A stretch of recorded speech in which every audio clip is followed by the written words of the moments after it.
नमस्कार दोस्तों, physics online classes में आप सभी का स्वागत है।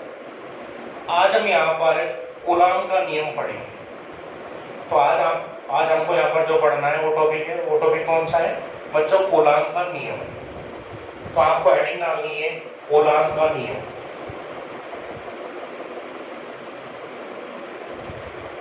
कूलॉम का नियम।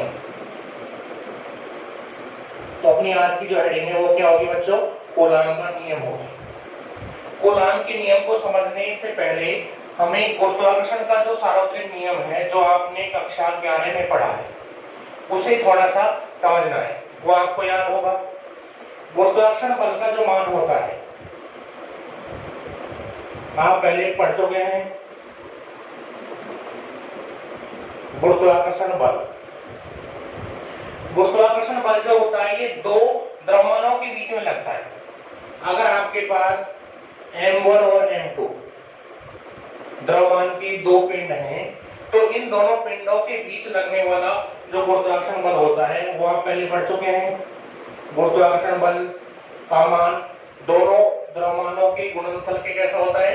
समानुपाती होता है, यानी F समानुपाती M1 M2। साथ में अगर इनके बीच की दूरी r है तो इस बल का जो मान है ये इस दूरी के वर्ग के कैसा होता है? व्युत्क्रमानुपाती होता है।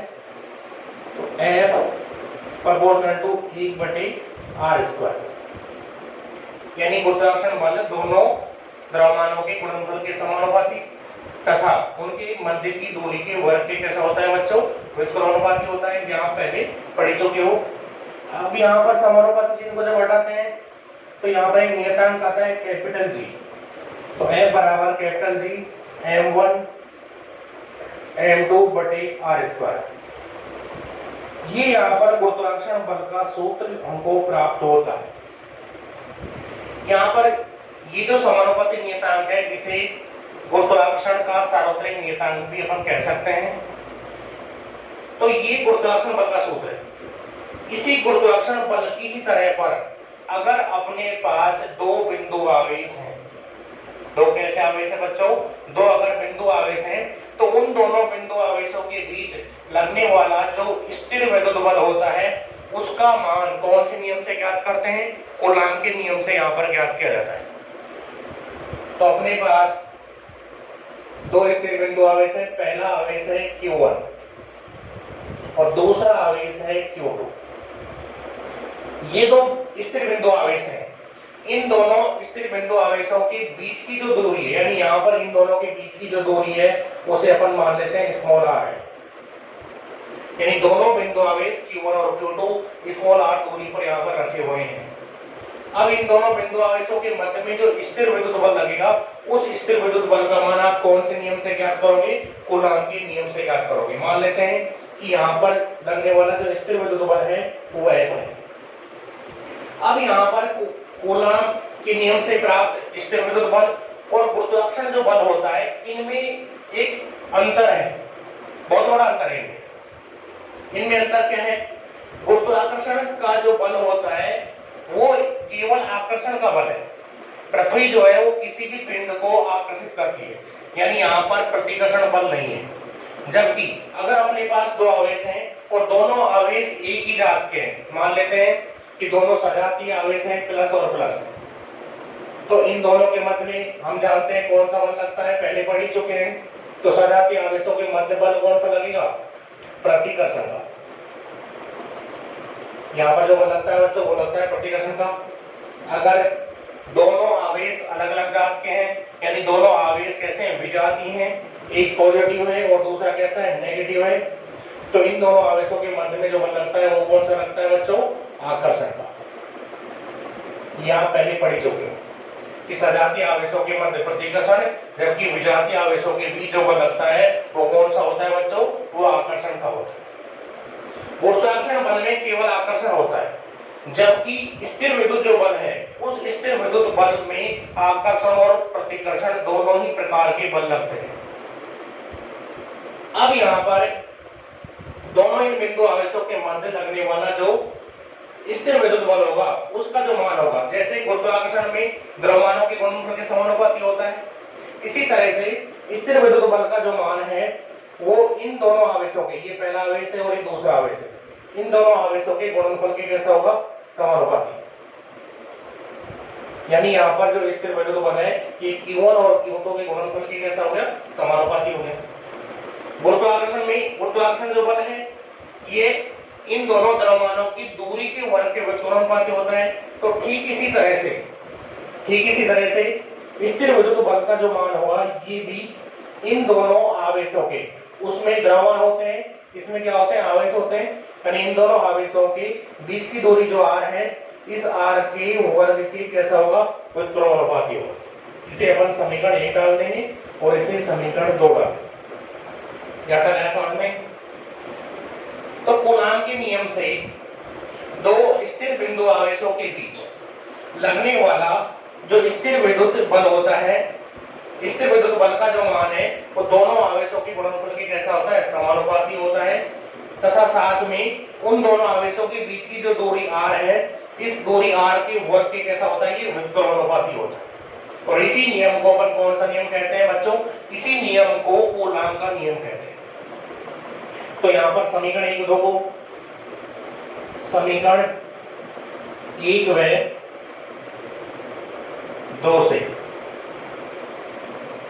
अगर इन दोनों को कंबाइन करें तो दोनों को संयुक्त करने पर क्या समीकरण प्राप्त होगी, F समानुपाती Q1 Q2, ये यहां से आ जाएगा और यहां से 1/r² है तो इसके बटे में क्या आ जाएगा, r²। यानी कूलाम के नियम से जो दो आवेशों के मध्य लगने वाला जो स्थिर विद्युत बल है वो दोनों आवेशों के गुणनफल के कैसा होता है, समानुपाती होता है, तथा उन दोनों आवेशों के बीच की दूरी के वर्ग की कैसा होता है, व्युत्क्रमानुपाती होता है। और इसी नियम को कौन सा नियम कहा जाता है, कूलाम का नियम कहा जाता है। ये अपना कूलाम का नियम हो जाएगा। अब यहाँ से समानुपात चिन्ह को यदि हटाएंगे तो समानुपाती को हटाने पर यहाँ पर बराबर का चिन्ह लगाया जाएगा। तो बराबर जब भी लगाया जाएगा तो यहाँ पर एक समानुपाती नियतांक आएगा और उस समानुपाती नियतांक को अपन k से व्यक्त करते हैं। तो F बराबर हो जाएगा k Q1 Q2 बटे r²। तो स्थिर विद्युत बल का जो पूरा सूत्र है, स्थिर विद्युत बल का जो सूत्र है F बराबर k Q1 Q2 बटे r² अपन को यहाँ पर ये प्राप्त हो जाएगा। अब यहाँ पर ये जो k है, यहाँ पर ये जो k है, k क्या है, k यहाँ पर समानुपाती नियतांक है। इसको अपन ने स्मॉल p लिखा है, k क्या है यहाँ पर, समानुपाती नियतांक है। नीचे लिख सकते हैं यहाँ k समानुपाती नियतांक है, ये यहां पर समानुपाती नियतांक है। तो ये जो सूत्र अपन को प्राप्त हुआ है ये सूत्र किसका सूत्र है, ये दो बिंदु आवेशों के बीच लगने वाले विद्युत बल का सूत्र है। ये सूत्र किसका सूत्र है, दो बिंदु आवेशों के मध्य लगने वाले विद्युत बल का सूत्र है। यहां तक आया आपको समझ में? तो ये अपना कूलाम का नियम है। अब यहाँ पर ये जो बल लगता है, दोनों बिंदु आवेशों के मध्य जो बल लगता है, इस बल की अगर दिशा देखें तो ये जो बल होगा दोनों आवेशों को मिलाने वाली जो रेखा है, यानी एक अपना आवेश यहाँ रखा है, दूसरा आवेश यहाँ रखा है, तो इन दोनों आवेशों को मिलाने वाली जो रेखा होगी वो ये वाली रेखा होगी। तो इस रेखा के अनुदिश लगता है, यानी यहाँ पर जो बल लगेगा वो दोनों आवेश ये हैं, ये Q2 है और ये Q1 है, इनको मिलाने वाली रेखा ये बीच की रेखा है, इस रेखा के अनुदिश यहाँ पर ही बल लगता है। अब आपको यहाँ पर कूलाम का जो नियम है वो नोट करना है। मैं कूलाम का नियम बोलूंगा और आप नोट करोगे अपनी रजिस्टर में। ये आप हेडिंग डाल चुके हैं, कूलाम का नियम नोट कीजिए यहाँ से। ठीक है बच्चों, लिखो दो स्थिर बिंदु आवेशों के बीच लगने वाला स्थिर विद्युत बल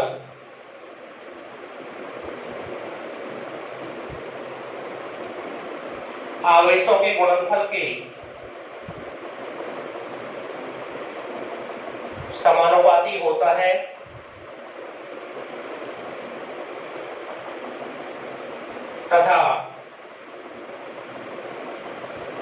इनके बीच की दूरी के तथा इनके बीच की दूरी के वर्ग के व्युत्क्रमानुपाती होता है।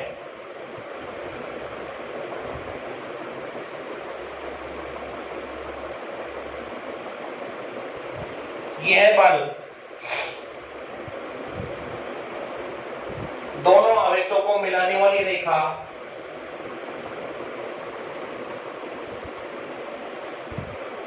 के अनुदेश कार्यरत होता है। ये अपन ने यहां पर कूलाम का नियम लिखा है। एक बार दोबारा सुनिए, रिपीट करता हूं कि दो आवेशों के मध्य, ये आवेश बिंदु आवेश है, दो बिंदु आवेशों के मध्य लगने वाला जो स्थिर विद्युत बल होता है, ये इन दोनों आवेशों के गुणनफल के कैसा होता है, समानुपाती, यानी F समानुपाती Q1 Q2। Q1 Q2 इन दोनों आवेशों का क्या हो गया, गुणनफल हो गया। तथा इन दोनों आवेशों के बीच की जो दूरी r है, इस दूरी r के वर्ग की कैसा होता है, ये व्युत्क्रमानुपाती होता है, यानी F व्युत्क्रमानुपाती हो जाएगा r स्क्वायर के। उसके बाद में ये अपन ने पूरा नियम लिख दिया है और ये अपना सूत्र प्राप्त होगा कि यहाँ पर क्या है, समानुपाती नियतांक है। इस बल की दिशा अगर देखें तो यहाँ पर बल जो लगता है, दोनों आवेशों के बीच में जो बल लगता है, ये बल आकर्षण का भी हो सकता है, ये बल प्रतिकर्षण का भी हो सकता है। ये जो बल है, ये दोनों आवेशों को मिलाने वाली जो रेखा है उसके अंदर लगता है। मान लेते हैं यहाँ पर, ये यहाँ पर अपने पास Q1 आवेश पॉजिटिव है, Q2 आवेश भी पॉजिटिव है। दोनों आवेश कैसे हैं, धनात्मक अपन ने लिए यहाँ पर। जब दोनों आवेश धनात्मक है तो इन दोनों के मध्य में क्या लगेगा, प्रतिकर्षण का बल लगेगा। तो ये पहला जो आवेश है, इस दूसरे आवेश को, पहला आवेश इस दूसरे आवेश को इधर प्रतिकर्षित करेगा। तो पहले आवेश के कारण दूसरे आवेश पर लगने वाला जो बल होगा, वो बल हो जाएगा F21। इसकी दिशा इधर हो जाएगी, यहां से इधर की ओर। ये आवेश इस आवेश को इधर क्या कर रहा है बच्चों, प्रतिकर्षित कर रहा है, इसलिए F21 इधर लगेगा। दूसरा आवेश इस आवेश को प्रतिकर्षित करेगा, क्योंकि दोनों सजातीय आवेश हैं, तो इस आवेश के कारण इस आवेश पर जो बल लगेगा वो इधर लगेगा और वो बल हो जाएगा F12। F12 क्या है, दूसरे आवेश के कारण पहले आवेश पर लगने वाला बल। तो ये बल की क्या हो जाएगी, दिशा हो जाएगी। आप कूलाम का नियम नोट कर चुके हैं। कूलाम के नियम के नीचे आप इसे ड्रॉ कर लेंगे चित्र को। ये जो अपन ने चित्र ड्रॉ किया है, छोटा सा चित्र है, इस चित्र को इधर की साइड में बना देना। ये गुरुत्वाकर्षण बल जो अपन ने लिखा है, ये केवल समझाने के लिए था, इसको नहीं उतारना है। ये वाला चित्र इधर आप ड्रॉ करोगे और ये जो अपन ने लिखा है, इसको आप चित्र के थोड़ा सा बाईं ओर लिख सकते हैं। तो ये अपना कूलाम का नियम हो गया।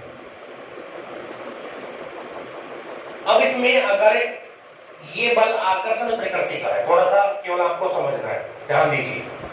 बल अगर आकर्षण प्रकृति का है तो यहां पर Q1 और Q2 की प्रकृति अलग अलग होगी। एक पॉजिटिव होगा, दूसरा नेगेटिव होगा। Q1 अगर पॉजिटिव है, Q2 अगर नेगेटिव है, तो यहां पर कैसा चिन्ह आएगा बच्चों, यहां पर माइनस का चिन्ह आ जाता है आकर्षण के लिए। अगर दोनों की प्रकृति समान है, दोनों माइनस के या फिर दोनों प्लस के, तो दोनों माइनस प्लस को जब गुणा करते, माइनस और माइनस को जब गुणा करते हैं, माइनस को माइनस से गुणा करें, प्लस को प्लस से गुणा करें, तो यहाँ पर चिन्ह कैसा होता है, प्लस का। यानी बल अगर आकर्षण प्रकृति का है तो यहाँ पर चिन्ह अपन माइनस लगा सकते हैं, जो कई बार अपन न्यूमेरिकल्स में करते हैं। बल यदि कैसा है, प्रतिकर्षण प्रकृति का है, तो यहाँ पर चिन्ह कैसा है, प्लस का ही रहेगा। लेकिन आपको केवल नियम लिखना है, नियम अपना ये पूरा हो गया। इसके बाद में ये जो समानुपाती नियतांक है, इसके बारे में अपन को थोड़ा सा डिस्कस करना है। के का अगर मान देखें, यहाँ पर एक स्मॉल के का अगर मान देखें तो के का जो मान होता है वो दो चीजों पर निर्भर करता है, एक मात्रक पद्धति पर और दूसरा माध्यम पर।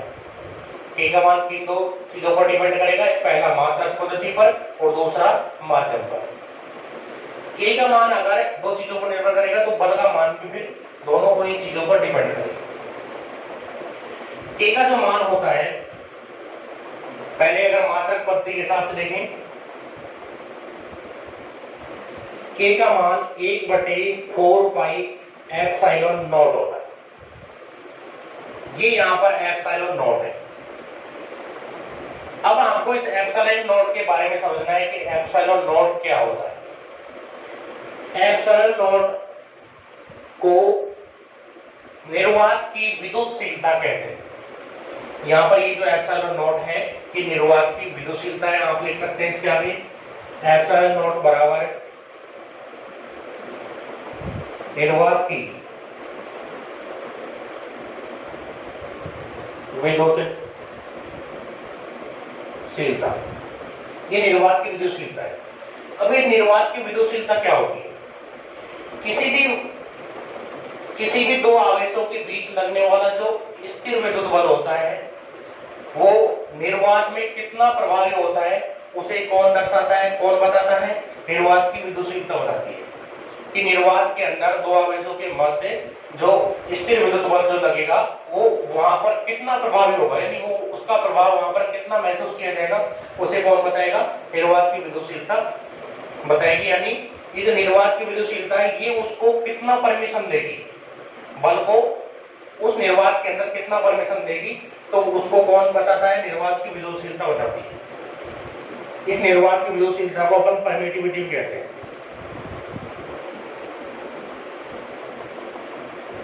परमिटिविटी इसको बोल सकते हैं क्योंकि निर्वात की जो विद्युतशीलता जो होती है ये उस बल को परमिशन देती है, ये अपने हिसाब से निर्वात में तो निर्वात के हिसाब से बल लगेगा। अगर किसी माध्यम में अगर रखे हुए हैं दो बिंदु आवेश तो वहां पर उस माध्यम के अकॉर्डिंग बल लगेगा। तो ये निर्वात की क्या होगी बच्चों? विद्युतशीलता होगी। निर्वात की विद्युतशीलता का जो मान है, निर्वात की विद्युतशीलता का जो मान है वो 8.85 गुणा 10 की घात -12 होता है, ये इसका मान है। और इसका मान बताने वाले कौन है? ये भाई साहब है कूलाम। इन्होंने इसका मान दिया है। कूलाम ने निर्वात की जो विद्युतशीलता है इसका मान ज्ञात किया और मान ज्ञात करने के पश्चात कितना मान बताया? 8.85 गुणा 10 की घात -12 बताया। ये निर्वात की विद्युतशीलता का मान। अगर इस निर्वात की विद्युतशीलता का मान यहां पर रखा जाए, इस एप्सिलॉन नॉट के स्थान पर यदि निर्वात की विद्युतशीलता का मान रख देते हैं, पाई का मान आपको पता है 22/7 या 3.14 होता है, तो पाई का मान 3.14 आप रखोगे तो के का जो मान है यहां पर पाई का मान रखोगे, एप्सिलॉन नॉट का ये वाला मान रखोगे तो के का जो मान है वो 9 गुणा 10 की घात 9 प्राप्त होता है। यानी एमकेएस पद्धति में जो के का जो मान है वो 9 गुणा 10 की घात 9 को प्राप्त हो जाता है। इसके बाद में के का मात्रक अपन को पता लगाना है कि के का मात्रक क्या होगा। तो के का मात्रक ज्ञात करने के लिए हम इस सूत्र का उपयोग करते हैं, F बराबर है K Q1 Q2 बटे R स्क्वायर। अगर यहां से किससे गुणा किया जाए? F को R स्क्वायर से गुणा करोगे, K Q1 Q2 को 1 से गुणा करोगे, ठीक है बच्चों? तो क्या आएगा? K का अगर मान देखें तो K बराबर क्या आएगा? F R स्क्वायर हो गया, F R स्क्वायर बराबर हो गया K Q1 और Q2। यहां से K का मान ज्ञात करोगे तो क्या आएगा? F R स्क्वायर बटे Q1 Q2। ये यहां पर K का मान आ गया है। तो इस K के मान से ही आपको K का मात्रक ज्ञात करना है। किसी भी राशि का अगर मात्रक ज्ञात करते हैं तो उसका जो सूत्र होता है उसके सूत्र की सहायता से उसका मात्रक आसानी से हम ज्ञात कर सकते हैं। कई क्लासों में कुछ लोग इस K के मात्रक को डायरेक्ट रखा देते हैं, लेकिन अपन यहाँ पर K के सूत्र के द्वारा K का मात्रक ज्ञात करेंगे। F क्या है यहाँ पर? विद्युत बल है। और बल का मात्रक क्या होता है बच्चों? बल का मात्रक एमकेएस पद्धति में क्या होता है? न्यूटन। एमकेएस पद्धति में बल का मात्रक क्या होता है? न्यूटन होता है। तो बल का मात्रक आपने यहाँ रखा न्यूटन। इसको मैं इंग्लिश में व्यक्त कर रहा हूं। बल का मात्रक क्या हो गया? न्यूटन हो गया। आर क्या है यहाँ पर? दोनों आवेशों के बीच की दूरी है, और दोनों आवेशों के जो बीच की दूरी होती है, दूरी का मात्रक क्या होता है? मीटर। आर का वर्ग है तो यहाँ पर मीटर का भी स्क्वायर आएगा बटे Q1 और Q2 दोनों क्या है? ये आवेश हैं। Q1 और Q2 दोनों क्या है? आवेश हैं। और आवेश का मात्रक आप जानते हो क्या होता है? ऐसा ही पद्धति में आवेश का जो मात्रक होता है वो होता है कूलम। तो कूलाम को अपन C से व्यक्त कर सकते हैं। ये भी आवेश का मात्रक है, इसका अनुकूलाम आएगा, इसका अनुकूलाम आएगा, यानी Q1 और Q2 दोनों आवेश है, इन दोनों के मात्रक क्या है, कूलाम इनटू कूलाम, तो ये कूलाम का स्क्वायर हो जाएगा। तो यहां से ये जो समानुपाती नियतांक है, इसके समानुपाती नियतांक का जो मात्रक होगा वो न्यूटन मीटर स्क्वायर प्रति कूलाम स्क्वायर प्राप्त होगा। इस मात्रक को आप यहां लिख दोगे, न्यूटन मीटर स्क्वायर प्रति कूलाम स्क्वायर। तो अपन कह सकते हैं कि K का जो मान है वो एमकेएस पद्धति में, K का मान एमकेएस पद्धति में 9 गुणा 10 की घात 9 न्यूटन मीटर स्क्वायर प्रति कूलाम स्क्वायर प्राप्त होता है। आया समझ में सबको? क्लियर बिल्कुल। अब इसके बाद में K का जो मान है वो अपन सीधे पद्धति में भी ज्ञात कर सकते हैं। K का मान सीधे पद्धति में एक होता है, लेकिन आपको रटना नहीं है, आपको ये वाला मान याद रखना है। इस मान की सहायता से आप सीधे पद्धति में भी K का मान ज्ञात कर सकते हो। ये पूरा का पूरा जो भी लिखाया जा रहा है, पहले आप यहां तक लिखोगे, उसके बाद में K का सूत्र लिख करके इसको ऐसा कैसा ड्रॉ कर लोगे, ठीक है। K का मान सीजीएस में अगर K का मान ज्ञात करें, एम केस में आपको पता है K का मान है 9 गुणा 10 की घात 9। एम केस को सीजीएस में बदलना आपको आना चाहिए, तो अगर एम केस को सीजीएस में बदलना आप जानते हो तो K का मान, इस मान की सहायता से आप सीजीएस वाला मान भी ज्ञात कर सकते हो। K बराबर एम केस में 9 गुणा 10 की घात 9 है, इसको ऐसा कैसे लिखो, 9 गुणा 10 की घात 9 लिख दिया। न्यूटन किसका मात्रक है, बल का। बल का सीजीएस पद्धति में मात्रक क्या होता है, आप 11वीं क्लास में पढ़ चुके हैं। बल का सीजीएस पद्धति में मात्रक होता है डाई। बल का सीजीएस पद्धति में जो मात्रक होता है वो क्या होता है, डाई।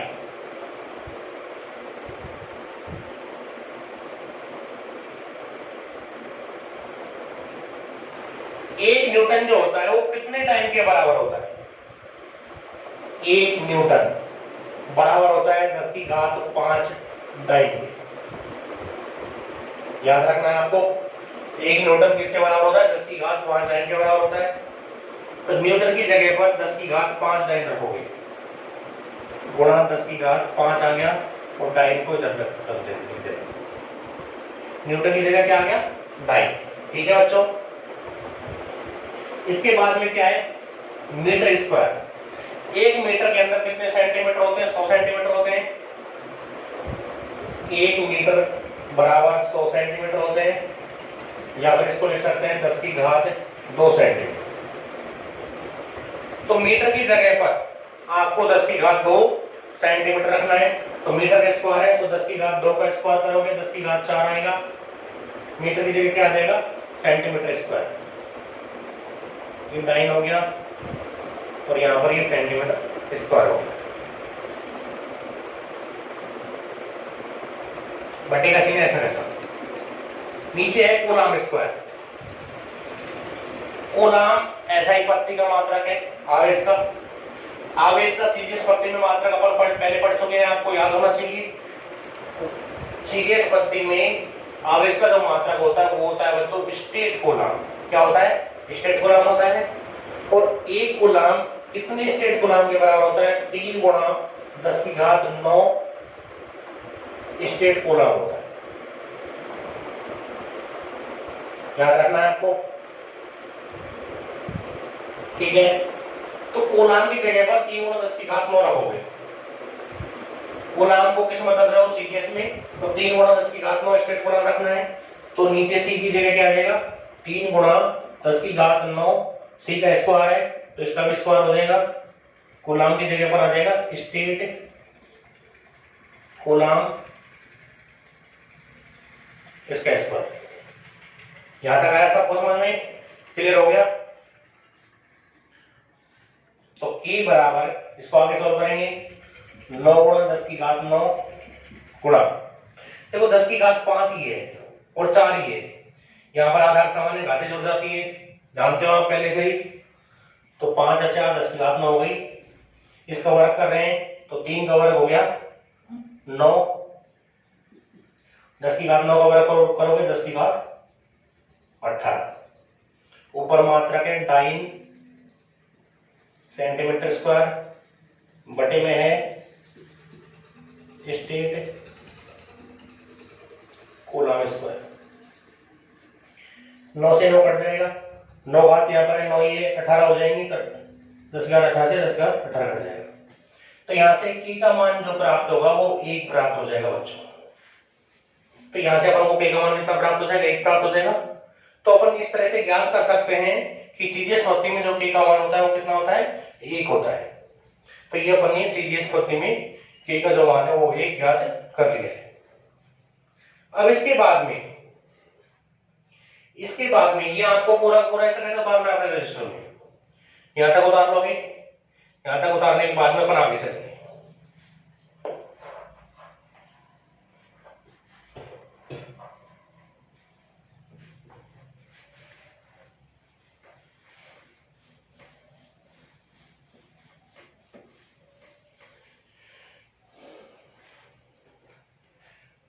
अब इसके बाद में k का जो मान है वो माध्यम पर किस प्रकार से निर्भर करता है वो अपन को देखना है। यानी समानुपाती नियतांक माध्यम पर किस प्रकार से निर्भर करता है। k अगर माध्यम पर निर्भर कर रहा है तो विद्युत बल का मान भी फिर माध्यम पर निर्भर करेगा। निर्वात में अगर विद्युत बल देखेंगे,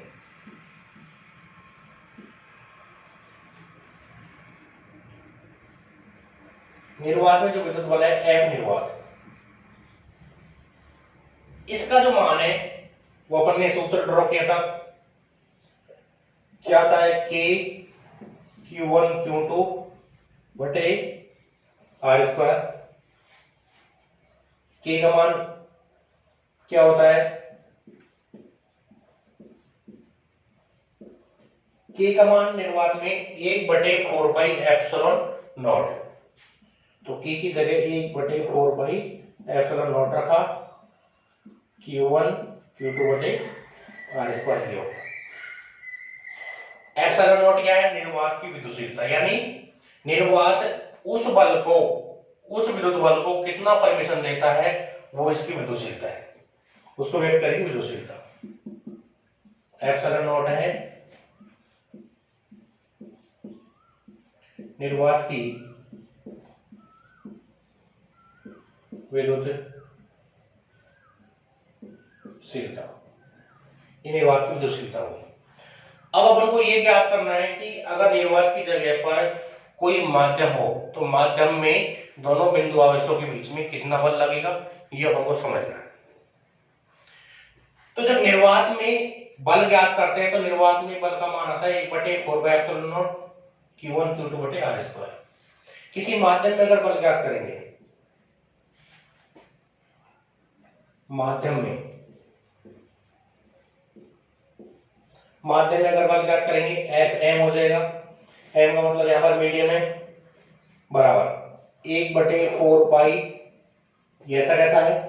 निर्वात में जब ज्ञात करते हैं तो एप्सिलॉन नॉट लिखते हैं, ये एक प्रोसीजर है, ये आपको आना चाहिए। निर्वात में ज्ञात करते हैं तो 1/4πε0 लिखते हैं, अगर माध्यम में ज्ञात करेंगे तो 1/4πε लिख देंगे, q1 q2 बटे r स्क्वायर, ऐसा कैसा रहेगा। तो माध्यम में लगने वाला जो बल होगा 1/4πε q1 q2 बटे r स्क्वायर हो जाएगा, ये हो गया माध्यम में। इसके बाद में मैं आपको एक नई चीज सिखाता हूं। अपने पास एक और राशि होती है निरपेक्ष विद्युतशीलता, और निरपेक्ष विद्युतशीलता क्या होती है, निरपेक्ष विद्युतशीलता,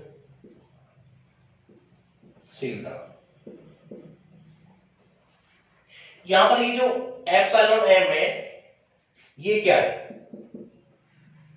एप्सिलॉन m बराबर ये क्या है, माध्यम की विद्युतशीलता है बच्चों, ये है माध्यम की विद्युतशीलता। एप्सिलॉन जो है ये माध्यम की विद्युतशीलता है। तो निरपेक्ष विद्युतशीलता क्या होगी, निरपेक्ष विद्युतशीलता को किससे व्यक्त करते हैं, एप्सिलॉन r से व्यक्त करते हैं। और एप्सिलॉन r का जो मान होता है, एप्सिलॉन r का जो मान होता है ये एप्सिलॉन एम तथा एप्सिलॉन नॉट के अनुपात के बराबर होता है। ये आपको ध्यान रखना है कि निरपेक्ष विद्युतशीलता का जो मान है वो एप्सिलॉन एम और एप्सिलॉन नॉट के अनुपात के कैसा आता है, बराबर आता है। यानी माध्यम की विद्युतशीलता में अगर निर्वात की विद्युतशीलता का यदि भाग दे देते हैं तो आपको क्या प्राप्त होगा, क्या प्राप्त हो जाएगा, आपको निरपेक्ष विद्युतशीलता प्राप्त हो जाएगी। इसको पराविद्युतांक भी कहा जाता है। तो पराविद्युतांक क्या होगा, माध्यम में जो विद्युतशीलता है इसमें अगर निर्वात की विद्युतशीलता का यदि भाग दे दिया जाता है, कई बार पेपर में भी आता है कि पराविद्युतांक को परिभाषित कीजिए। तो पराविद्युतांक की परिभाषा क्या होगी, माध्यम की विद्युतशीलता तथा निर्वात की विद्युतशीलता का जो अनुपात होगा उसी को क्या कहा जाएगा, उसी को अपन पराविद्युतांक या फिर निरपेक्ष विद्युतशीलता कहेंगे। इनको अपन पराविद्युतांक भी बोल सकते हैं। तो ये हो जाएगा माध्यम की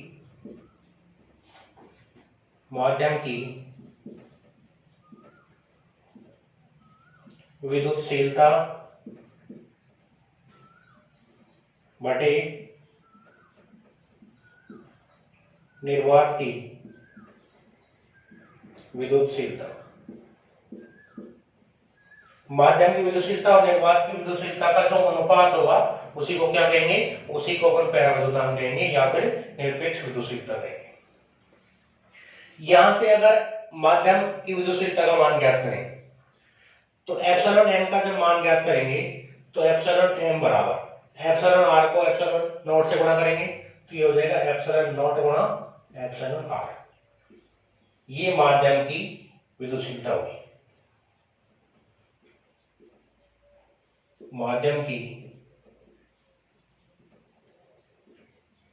विद्युतशीलता यानी माध्यम की विद्युतशीलता का जब अपन ने मान ज्ञात किया तो कितना आ गया, एप्सिलॉन एम बराबर epsilon naught into epsilon R हो गया। ये माध्यम की विद्युतशीलता हो गई। अगर माध्यम में बल देखें, माध्यम में जब भी बल ज्ञात करते हैं तो माध्यम में बल का मान होता है 1/4 pi epsilon M q1 q2 बटे r स्क्वायर। तो इस एप्सिलॉन एम यानी माध्यम की विद्युतशीलता का मान आप कहां रखोगे, इसका जो मान है वो आप यहां रख दोगे। तो माध्यम में बल क्या आएगा, एफ एम बराबर, ये पूरा आपको नोट करना है ऐसा कैसा, माध्यम में बल एफ एम बराबर किसके आ जाएगा 1/4 पाई, इसकी जगह पर यानी एप्सिलॉन एम की जगह पर क्या रखोगे epsilon naught into epsilon R. तो इसकी जगह पर आपने रख दिया epsilon naught into epsilon R और q1 q2 बटे में r स्क्वायर, ये यहां पर है ऐसा कैसे करते हैं। अब यहां आपको थोड़ा समझना है, ध्यान देना है बिल्कुल, जैसे साथ साथ ही क्लियर हो जाएगा कि ये स्टेप कैसे आ रहा है। ये यहां से ये पूरा का पूरा जो है 1/4 पाई एप्सिलॉन नॉट, इसको छोड़ रहे हैं एप्सिलॉन आर को, 1/4 pi epsilon not q1 q2 बटे r स्क्वायर। ये किसका मान है, ये मान निर्वात में बल का मान है, ये वाला मान है 1/4 pi epsilon not q1 q2 बटे r स्क्वायर। ये जो मान है निर्वात में दो बिंदु आवेशों के बीच लगने वाले विद्युत बल का मान है। किसका मान है बच्चों, विद्युत बल का मान है। तो इस पूरे की जगह एप्सिलॉन आर को छोड़ करके इस पूरे की जगह आप निर्वात रख सकते हो। तो माध्यम में जो बल होगा एफ एम, इसका जो मान होगा वो एफ निर्वात बटे में यहां पर क्या है एप्सिलॉन आर है।